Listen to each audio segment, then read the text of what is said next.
Pemerintahan Prabowo Gibran meluncurkan program pemeriksaan kesehatan gratis. Program ini merupakan bagian dari program hasil terbaik cepat atau PHTC yang diinisiasi Presiden Prabowo Subianto pada 2025. Program pemeriksaan kesehatan gratis ini dirancang untuk 60 juta warga Indonesia pada tahun pertama, yaitu 2025. Jumlah ini akan terus meningkat dengan target 200 juta orang dalam 5 tahun mendatang. Anggaran sebesar 4,7 triliun rupiah telah disiapkan dalam APBN 2025. Program pemeriksaan kesehatan gratis sudah dimulai sejak 10 Februari 2025. Menteri Kesehatan Budi Gunadi Sadikin tekankan pemeriksaan kesehatan gratis bukan hanya bertujuan untuk mengobati, tetapi juga kepada pencegahan. Pelaksanaannya pun akan berlaku di puskesmas, bukan rumah sakit. Ini bayangkan untuk seluruh masyarakat Indonesia. Jadi beda itu ya dengan yang seperti yang dilakukan di rumah sakit, ini dilakukan di puskesmas untuk kelompok balita. Jadi baru lahir pun ada tuh screeningnya harus dilakukan. Kemudian anak-anak, remaja karena beda screeningnya. Kemudian dewasa dan juga lansia. Karena screeningnya berbeda-beda karena jenis penyakit yang diperiksanya juga berbeda-beda. Program pemeriksaan kesehatan gratis berbeda dari screening kesehatan BPJS Kesehatan. Dengan pemeriksaan yang lebih spesifik sesuai golongan usia. Pemeriksaan kesehatan gratis mencakup 14 penyakit dan dibagi menjadi beberapa kelompok. Pemerintah telah mengklasifikasikan pemeriksaan berdasarkan usia. Untuk balita, pemeriksaan difokuskan pada penyakit-penyakit bawaan lahir. Bila terdeteksi, penyakit ini bisa ditangani lebih awal dan mencegah risiko keterbelakangan mental pada anak. Sementara untuk remaja, pemeriksaan difokuskan pada obesitas, diabetes, hingga kesehatan gigi.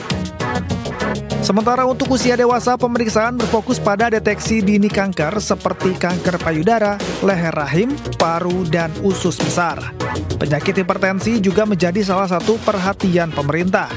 Tidak hanya itu, kesehatan jiwa juga masuk dalam fokus pemeriksaan. Untuk warga lanjut usia, pemeriksaan mentitik beratkan pada kondisi kesehatan yang berkaitan dengan proses penuaan seperti Alzheimer, osteoporosis, dan stroke. Untuk menikmati program ini, warga harus mendaftarkan diri melalui ponsel di aplikasi Satu Sehat. Nantinya, bila sudah terdaftar, warga bisa datang ke puskesmas atau fasilitas kesehatan terdekat untuk menunjukkan kartu identitas. Bila sudah terverifikasi, mereka bisa menikmati pemeriksaan kesehatan lengkap secara gratis. Apabila warga yang tidak memiliki ponsel atau kesulitan menggunakan aplikasi, bisa mendaftar langsung ke puskesmas terdekat. Pemerintah berharap program ini mampu meningkatkan kesadaran masyarakat dalam menjaga kesehatan melalui deteksi dini dari berbagai penyakit, serta mampu meningkatkan harapan hidup rakyat Indonesia.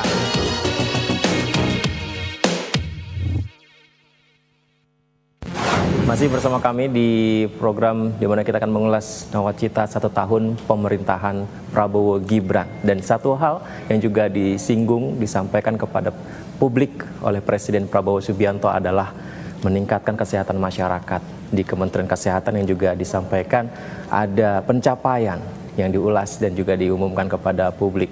Nah, ini menarik pemirsa. Saya Yudi Handoyo, hari ini sudah bersama dengan Profesor Dante Saxono Harbuwono, Wakil Menteri Kesehatan RI. Halo Pak Dante. Halo Yudi. Sehat ya Prof ya? Alhamdulillah sehat. Nah, ini menarik nih Prof, karena ketika Presiden Prabowo pidato, quick win yang disampaikan, salah satunya adalah di kesehatan. Itu apa saja Prof, quick win di Kementerian Kesehatan sebenarnya? Jadi dari 8 quick win program Bapak Presiden itu, 3 diantaranya itu milik Kementerian Kesehatan. Nah, ditugaskan kepada Kementerian Kesehatan. Yang pertama adalah cek kesehatan gratis, yang kedua adalah penurunan kasus TBC, dan yang ketiga adalah pembangunan rumah sakit, peningkatan dari tipe D ke tipe C di daerah-daerah terpencil. Jadi bebannya memang dari 8-3 kita cukup banyak. Prof, soal cek kesehatan gratis, kita sambil jalan ya Prof. Ini Sehingga saat ini capaiannya seperti apa, Prof? Cek kesehatan gratis. Apakah masyarakat sudah begitu banyak yang sudah antusias untuk mengikutinya? Pertama kali kita canangkan ini di 10 Februari 2025. Waktu itu kita tetapkan berdasarkan hari ulang tahunnya. Jadi yang ulang tahun dapat hadiah dari Presiden untuk lakukan cek pemeriksaan kesehatan gratis. Tapi kok lajunya sedikit, kemudian kita rubah strateginya. Gak mesti pada saat ulang tahun, tapi kapanpun boleh melakukan pemeriksaan kesehatan. Langsung grafiknya naik, naik angka hariannya. Kita monitor setiap hari. Kemudian kita kembangkan lagi cek pemeriksaan kesehatan gratis tidak saja di fasilitas kesehatan, tetapi juga di sekolah. Tambah naik lagi hingga pada akhir bulan-bulan ini kita sudah bisa mencapai 600.000 setiap harinya. 600.000 setiap harinya? 600.000 setiap harinya. Total yang sudah kita periksa itu kan targetnya setahun ini 50 juta. Tapi per 20 Oktober kemarin, tepat 1 tahun, kita sudah mencapai 43 juta jiwa. 43 juta jiwa penerima manfaat cek kesehatan gratis. Penerima manfaat cek kesehatan gratis. Jadi kalau saya hitung, kalau satu hari 600.000, mungkin ya kita bisa melampaui target 20 juta jiwa dari yang ditargetkan 50 juta jiwa untuk tahun ini. Berarti itu bagian dari PHTC itu ya, program hasil terbaik cepat ya, Prof? Program hasil terbaik cepat. Cek kesehatan gratis itu berarti ada responsif ketika pertama kali digalangkan dengan hari ulang tahun ya? Iya. Terus itu ditingkatkan, tidak hanya harus hari ulang tahun, berarti ada adaptasi ya dari pemerintah untuk terus meningkatkan itu. Terus kita upayakan peningkatan ini sejalan dengan kesadaran masyarakat untuk melakukan cek pemeriksaan kesehatan gratis. Kenapa begitu? Karena ini adalah salah satu program yang paling besar dilakukan yang pernah ada di bidang kesehatan. Coba bayangkan Yudi, waktu stunting kita itu targetnya cuma 24 juta, ya kan? Terus waktu kegiatan kesehatan lainnya, misalnya kesehatan lain, COVID, vaksinasi sekitar 150 sampai 200 juta. Cek kesehatan gratis akan diberlakukan dan mencapai target 280 juta lebih seluruh penduduk Indonesia. Jadi ini adalah program terbesar yang ada di pemerintahan Bapak Prabowo, Pak Gibran. Berarti ada kesadaran diri masyarakat untuk mengetahui kondisi kesehatannya ya, Prof. Artinya inilah solusi yang sebenarnya dibutuhkan masyarakat selama ini. Karena gini, pemeriksaan kesehatan itu kan penting. Kalau pemeriksaan kesehatan itu dilakukan pada saat orang sudah parah kondisinya, maka biaya kesehatan tuh mahal jadinya. Iya. Kalau di saat-saat dilakukan pada saat kondisi dini menjadi murah. Dan ini adalah hadiah dari Bapak Presiden karena setiap pemeriksaan kesehatan itu sebenarnya adalah hadiah dari pemerintah kepada masyarakat, memakan biaya sekitar 2,5 sampai 3 juta. Jadi masyarakat kita himbau untuk memanfaatkan hadiah yang 2,5 sampai 3 juta per orang ini untuk melakukan pemeriksaan kesehatan gratis. Dan Prof, berarti kan ada yang terdiagnosa ketika cek kesehatan gratis ternyata memiliki penyakit berat. Nah ini seperti apa tindak lanjutnya sebenarnya, Prof? Semua orang yang terdiagnosis penyakit spesifik pada saat cek kesehatan gratis langsung hari itu juga diberikan obat di fasilitas kesehatan. Jadi ini salah satu langkah terobosan untuk mendiagnosis. Dan apa yang kita temukan, ternyata sepertiganya saja yang sudah diketahui penyakit sebelumnya. 2/3-nya, 3 kali lipatnya itu belum diketahui penyakit sebelumnya. Misalnya saya ambil contoh hipertensi ya. Hipertensi itu di kelompok lansia itu sekitar 1/3 lansia itu hipertensi. Itu baru tahu pada saat cek kesehatan gratis ini, karena nggak ada gejala sebelumnya. Dan ini kan berbahaya. Kalau nanti didiamkan, dia bisa jadi sakit ginjal, jadi cuci darah, bisa jadi stroke, bisa kena serangan jantung, yang biaya kesehatannya jauh lebih mahal dibandingkan dengan mendeteksi ketika dia awal-awal hipertensi. Karena maaf ya Prof ya, mungkin momok kekhawatiran masyarakat adalah kalau diperiksa malah ngeluarin biaya tinggi, itu yang dikhawatirkan jadi nanti saja gitu. Jadi semua kan ada, apalagi masyarakat yang punya BPJS, kalau ketahuan penyakitnya langsung diobati. kalau bisa diobati di fasilitas kesehatan puskesmas yang melakukan cek pemeriksaan kesehatan gratis, langsung diobati di puskesmas. Kalau nggak bisa, kita langsung rujuk lagi ke tingkat fasilitas kesehatan yang lebih tinggi. Jadi ini terus berjenjang dan akhirnya masyarakat mendapatkan pengobatan yang maksimal dari hasil cek pemeriksaan kesehatan gratis tersebut. Jadi tanpa biaya. Tanpa biaya ya. Iya. Apalagi ada kekhawatiran juga masyarakat itu kecenderungannya, toh sekarang juga udah sehat lah, udahlah nggak usah tahu kesehatan. Kadang-kala itu yang menjadi. Nah, kita lihat tuh ya dari kelompok, misalnya kelompok dewasa, itu yang paling tinggi itu obesitas. Ya. Obesitasnya tuh kira-kira sepertiga juga tuh dari kelompok usia dewasa. Dan obesitas ini adalah salah satu penyebab terjadinya penyakit kardiovaskuler atau penyakit pembuluh darah dan jantung di kemudian hari. Dia bisa jadi hipertensi, dia bisa jadi diabetes, dia jadi serangan jantung, bisa jadi stroke dan sebagainya. Dia memang tidak punya keluhan, tapi kalau dia diketahui akan lebih baik karena kita punya analisis sesudah dilakukan cek pemeriksaan kesehatan gratis. Sebagai contoh saya ambil Framingham Score yang selalu saya sampaikan. Framingham Score ini bisa mendeteksi 10 tahun lagi orang ini akan jadi serangan jantung apa enggak. Itulah keunggulan cek kesehatan gratis ini. Jadi 10 tahun sebelum penyakitnya itu terjadi, dia sudah diketahui faktor resikonya. Disitulah diobati. Jadi masyarakat jangan takut. Kalau diperiksa, walaupun badannya nggak ada keluhan, merasa sehat, tapi ketika diketemukan faktor resikonya, cepat diobati dan bisa ditanggulangi supaya pembiayaannya tidak mahal. Ini juga dalam upaya kita untuk meningkatkan angka harapan hidup masyarakat Indonesia. Angka harapan hidup masyarakat Indonesia sampai saat ini itu sekitar 71 tahun. Di Jepang udah 84 tahun. Di negara-negara Skandinavia juga sekitar 80 tahun. Dengan cek pemeriksaan kesehatan gratis, kalau diketahui sedini mungkin, maka pengobatannya akan berlangsung bertahap, tidak menjadi parah, sehingga akhirnya pada saatnya nanti angka harapan hidup masyarakat Indonesia akan makin meningkat. Ini banyak juga masyarakat yang akhirnya terketuk hatinya untuk mencoba melakukan pemeriksaan kesehatan begitu.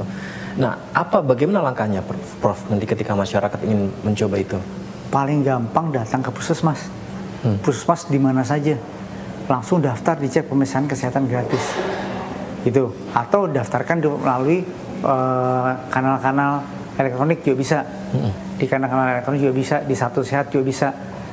Waktu nanti daftar di Satu Sehat, nanti akan diingatkan kapan dia akan datang, kapan akan dapat giliran. Yang paling gampang sih langsung datang ke puskesmas, pasti dilayani deh untuk cek kesehatan gratis ini. Jadi ingat loh, 2,5 juta loh, 2,5 juta sampai 3 juta untuk satu orang. Kan itu gratis dari pemerintah, dari Pak Prabowo. Jadi ini harus dimanfaatkan oleh masyarakat. Ya, semoga dengan tayangan ini semuanya makin sadar ya, Prof ya. Iya. Ini juga sudah sampai ke anak-anak juga ya, Prof ya, untuk ke sekolah-sekolah. Jadi panelnya, menunya kita bagi untuk bayi yang baru lahir, untuk anak-anak prasekolah, untuk anak-anak sekolah, untuk dewasa, untuk lansia. Itu yang dicek tuh beda-beda. Yang dicek itu beda-beda. Sebagai contoh misalnya untuk bayi yang baru lahir, itu langsung dicek tuh apakah ada kelainan jantung apa enggak, apakah ada berat badan lahir rendah atau tidak, apakah ada kelainan genetik atau tidak. Itu pada bayi baru lahir. Untuk prasekolah misalnya diperiksa giginya, diperiksa status kesehatan gizinya, diperiksa mentalnya juga, dan seterusnya. Nanti akan terus diperiksa bertahap melalui menu-menu masing-masing. Jadi anak-anak juga masuk. Baik. Kita ingin bahas tentang program lainnya juga, quick win lainnya juga ya, Prof ya. Tapi kita jeda terlebih dahulu, Prof. Kita akan segera kembali. Pemirsa tetap bersama kami. Kami segera kembali. Kembali bersama kami, pemirsa, kita akan terus mengulas nawacita 1 tahun pemerintahan Prabowo Gibran, capaian-capaiannya termasuk juga salah satu di bidang kesehatan. Dan kita masih bersama dengan Prof. Dante Saxono Harbuwono, Wakil Menteri Kesehatan Republik Indonesia. Prof, tadi menarik sekali kita bicara soal cek kesehatan gratis. Nah, sekarang ini seperti apa capaian-capaian dari cek kesehatan gratis ini? Dan ke depan itu akan sampai di titik mana yang dikejar, Prof? Kan targetnya pasti seluruh masyarakat Indonesia 280 juta. Bapak Presiden sih mentargetkan 50 juta untuk tahun ini. Tapi per 20 Oktober aja kemarin kita udah 43 juta yang diperiksa. Jadi kalau saya prediksi mungkin tahun ini kita bisa sampai 70 juta. Jadi rangkaiannya itu ya, tahun pertama 50 juta, tahun kedua 100 juta, tahun ketiga 150 juta dan seterusnya sampai 5 tahun kita dapat 250 sampai nanti kan 280 juta rakyat Indonesia. Itu target yang akan dilakukan untuk cek kesehatan gratis ini. Menarik ya. Dan artinya nanti setelah itu baru akan dilihat bagaimana kondisi kesehatan, meski akan dirujuk ke rumah sakit. Dan menarik nih Prof, soal rumah sakit ini. Di PHTC juga akan ada rumah sakit baru dan sudah terjadi ya Prof ya? Ya, jadi salah satu PHTC yang lainnya adalah pembangunan rumah sakit tipe D menjadi tipe C. Oh gitu. Apa sih bedanya tipe D dan tipe C? Kalau tipe C itu punya 100 tempat tidur, ada kamar operasinya, ada dokter spesialisnya dan sebagainya. Itu untuk tipe C. Dan ditargetkan kita untuk membangun 66 rumah sakit tipe D, tipe C di 24 provinsi terpencil di seluruh Indonesia. Tapi akan kita lakukan percepatan. Tahun ini yang tadinya 66 itu ditargetkan dalam waktu 5 tahun. 5 tahun. Tahun ini kita akan targetkan 32 rumah sakit sudah terbangun. Berarti dalam setahun 32 rumah sakit? 32 rumah sakit sudah akan dibangun. Peletakan batu pertamanya sudah akan dilakukan bulan ini sampai dengan 20 rumah sakit. Sisanya peletakan batu pertamanya akan jalan sekitar 2-3 bulan lagi. Total tahun ini 32 rumah sakit mulai dibangun. Sisanya tahun depan dan akan selesai dalam waktu 2 tahun insya Allah. Di mana saja itu nanti Prof? Di seluruh daerah terpencil, ada di Maluku Utara, ada di Kepulauan Riau, di daerah-daerah terpencil di seluruh Indonesia. Ini untuk menjangkau masyarakat yang memang membutuhkan pelayanan kesehatan di tingkat yang lebih lanjut yang sampai sekarang belum ada rumah sakit tipe C-nya di kabupaten kota tersebut. Ya, karena ini penting ya Prof ya. Mungkin saya perlu menyampaikan ini di tayangan kami Prof. Banyak sekali berita tentang masyarakat di daerah terpencil yang sampai harus menggotong ibu hamil karena jarak rumah sakitnya jauh, lokasi di pedalaman, terus ada seorang yang butuh pengobatan tapi juga harus membopongnya sampai sangat jauh. Mungkin itu yang harus pemerintah juga lihat ya Prof. Betul, karena rumah sakitnya jauh. Nah sekarang rumah sakit yang jauh tersebut juga fasilitasnya belum lengkap. Di daerah-daerah tertentu, kabupaten kotanya itu belum punya rumah sakit tipe C, belum punya kamar operasi, sehingga harus dirujuk ke provinsi. Nah sekarang kita akan bangun di beberapa daerah kabupaten kota tersebut akan dibangun tempat rumah sakit yang bisa melakukan operasi, 7 dokter spesialisnya lengkap, pemeriksaan kesehatannya lengkap, ada CT scan, ada USG, ada pemeriksaan-pemeriksaan lainnya. Jadi seluruh layanan kesehatan harus merata di seluruh Indonesia dengan pembangunan rumah sakit tipe C ini. Wah ini berarti bukti Prof, pemerintah tidak tutup mata dengan berita-berita yang... Oh iya pasti kita akan perhatikan terus. Selain melakukan program pembangunan rumah sakit tersebut, kita juga melakukan revitalisasi di puskesmas. Puskesmas yang tadinya alat-alatnya sangat terbatas, sudah kita lengkapi juga dengan alat-alat yang baik. Misalnya sebagai saya ambil contoh, sekarang di semua puskesmas di seluruh Indonesia sudah ada pemeriksaan USG yang dilakukan oleh dokter umum. Jadi di puskesmas sudah bisa melakukan USG. Ini salah satu bentuk kita untuk melakukan fasilitasi, memberikan fasilitas kesehatan yang nyaman dan dekat dengan masyarakat. Kalau tentang tenaga medisnya seperti apa nanti kecukupannya, Prof?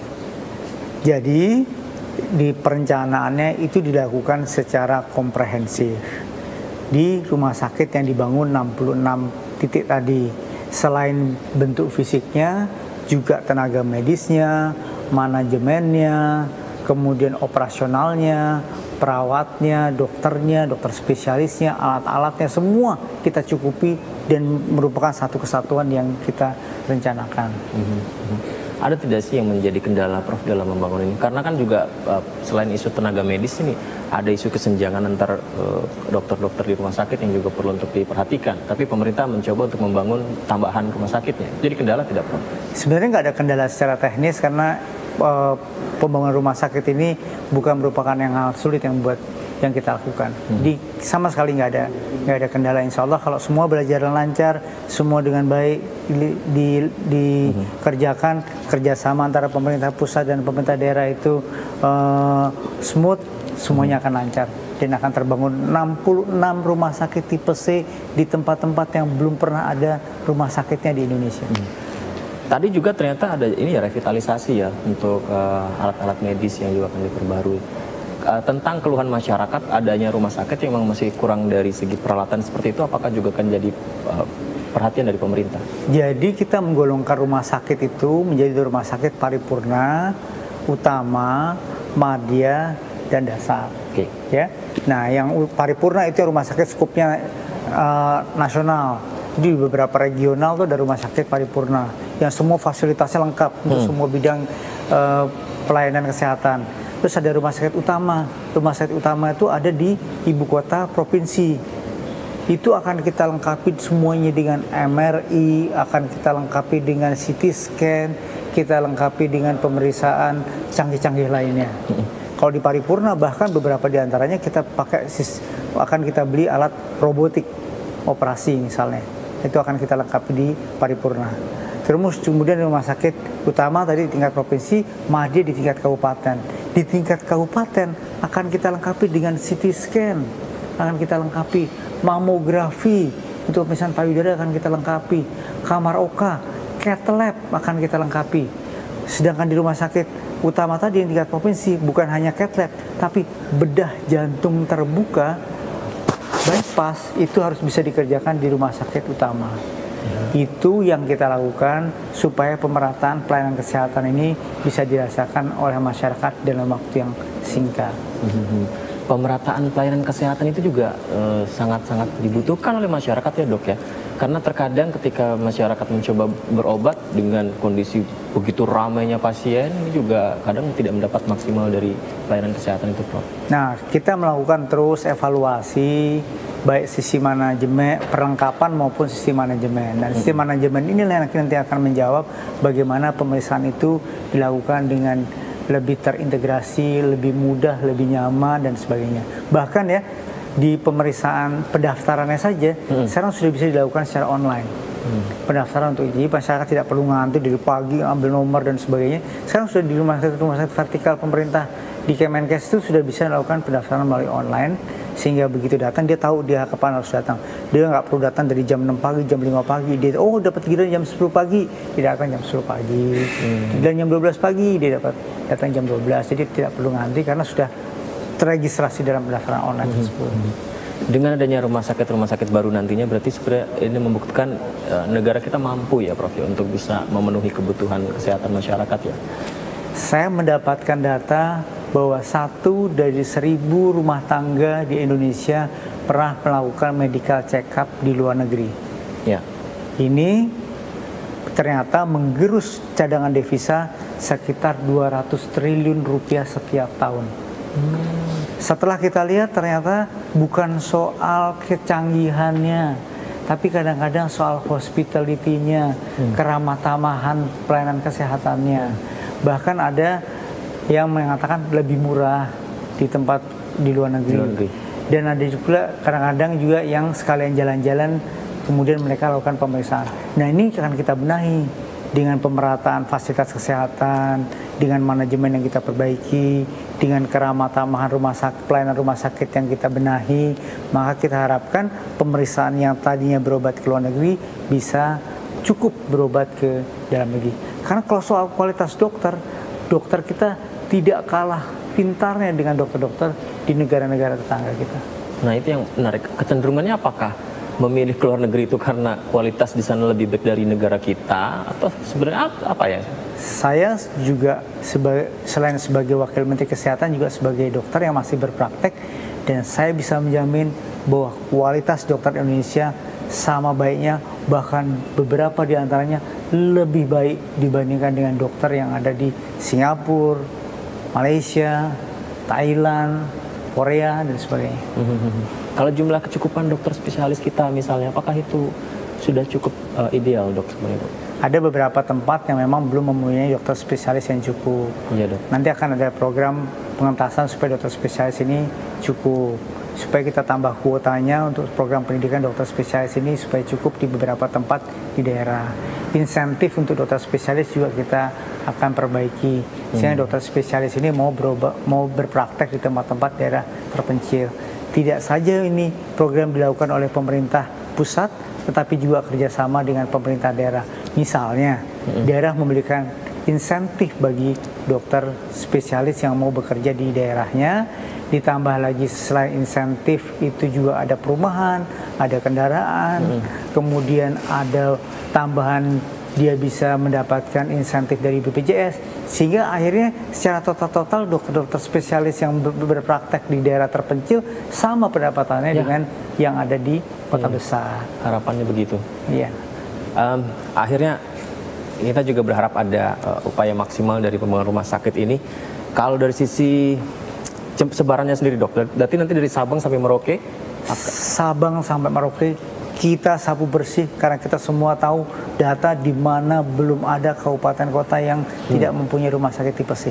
Datanya sudah ada, tinggal kita plot dan kita temukan angka 66 tadi. Wah, kami media pun siap memberikan tentang berita-berita kalau ada masyarakat yang kadang keluhannya jauh rumah sakitnya, itu bisa kami kasih nanti, Prof. Nanti kita undang ya kalau peresmian ya. Diundang harus. Siap, kita undang Prof. Ini juga berarti kan sekarang sudah 30 berapa tadi? 32. Targetnya harusnya 5 tahun 66 ya, Dokter. Prof ya tadi. 2 tahun akan kita kejar 66. Walaupun targetnya Bapak Presiden 5 tahun, tapi 2 tahun akan kita kejar 66 selesai. Oh, berarti sisanya kita perbaiki untuk sistem manajemen. Oh, berarti bisa tercapai lebih dulu di dalam 2 tahun tersebut ya? Amin, insya Allah.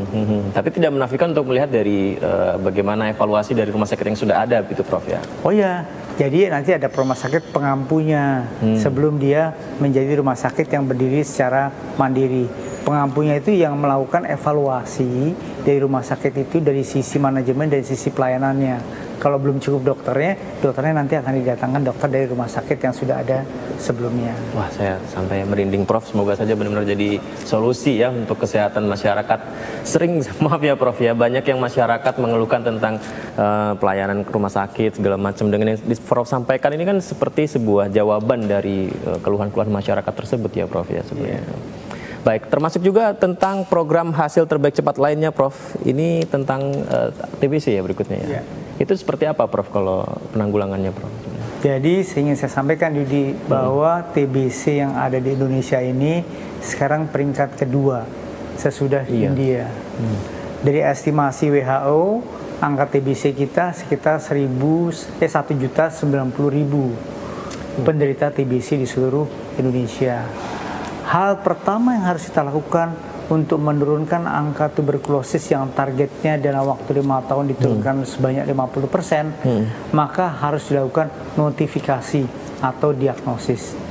Hingga sekarang notifikasi sudah sampai yang targetnya 1.090.000 itu sudah sampai 658.000 terdiagnosis tuberkulosis sampai bulan Oktober.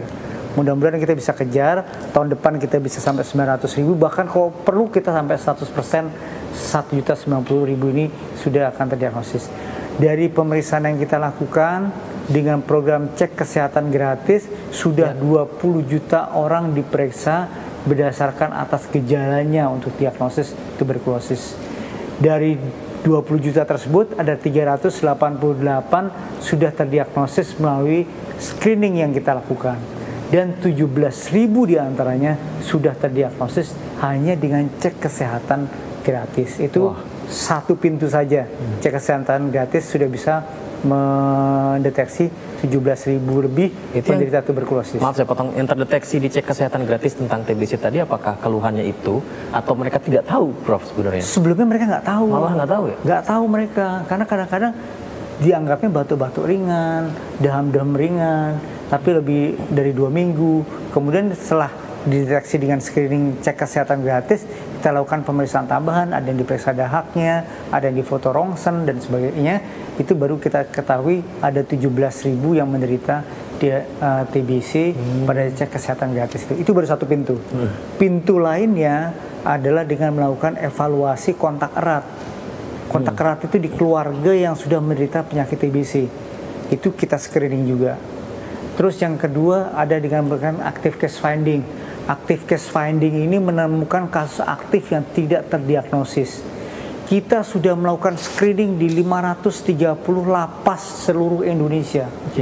Dan kita dapatkan angka tuberkulosis yang 10 kali lipat lebih tinggi dari populasi normal di lapas-lapas tersebut.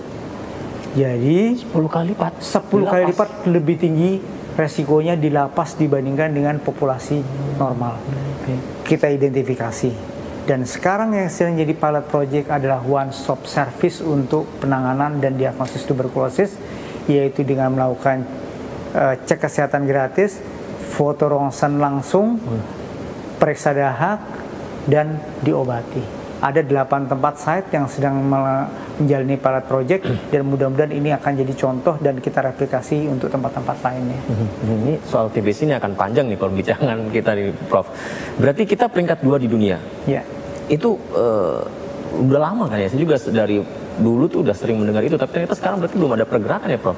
Apa yang menyebabkan itu menjadi begitu sulit di Indonesia, Prof? Karena ini ada seperti silent disease, kadang-kadang tidak diketahui sampai seorang itu jatuh pada kondisi parah.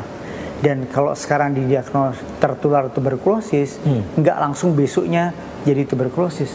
Dia butuh inkubasi atau masa di mana timbul infeksi sampai keluar gejala.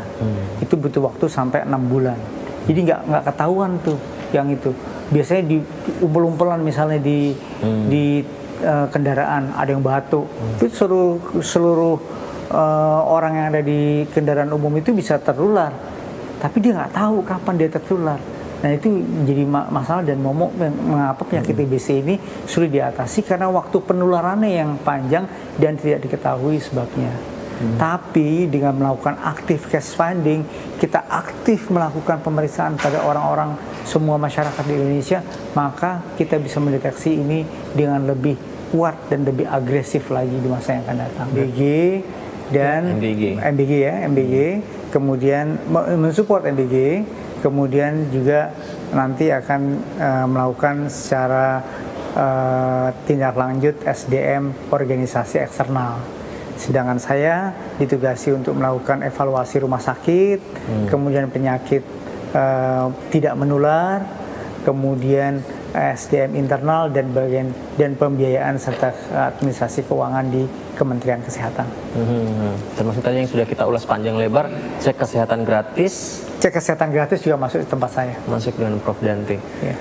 Kalau tentang BPJS ada keluhan tidak, Prof, dari masyarakat tentang hal itu saat ini? Ya memang beberapa kita harus benahi bagaimana aturan di BPJS, kemudian klaim BPJS yang sampai saat ini masih berkendala di beberapa rumah sakit, pembayarannya, kemudian aturan-aturannya kita akan terus evaluasi dan akan terus kita benahi hubungan antara Kementerian Kesehatan dengan BPJS ini, sehingga yang paling penting adalah bahwa pembayaran BPJS itu tidak boleh menyusahkan dan mengurangi kualitas pelayanan yang ada di rakyat.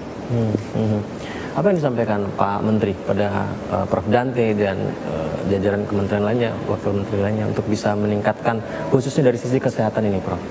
Jadi Pak Menteri selalu berpesan kepada kita untuk bekerja sama secara komprehensif, secara struktural, dan kita terbuka untuk menyampaikan ide-ide yang baru kepada program yang sudah digariskan oleh Presiden Prabowo tadi.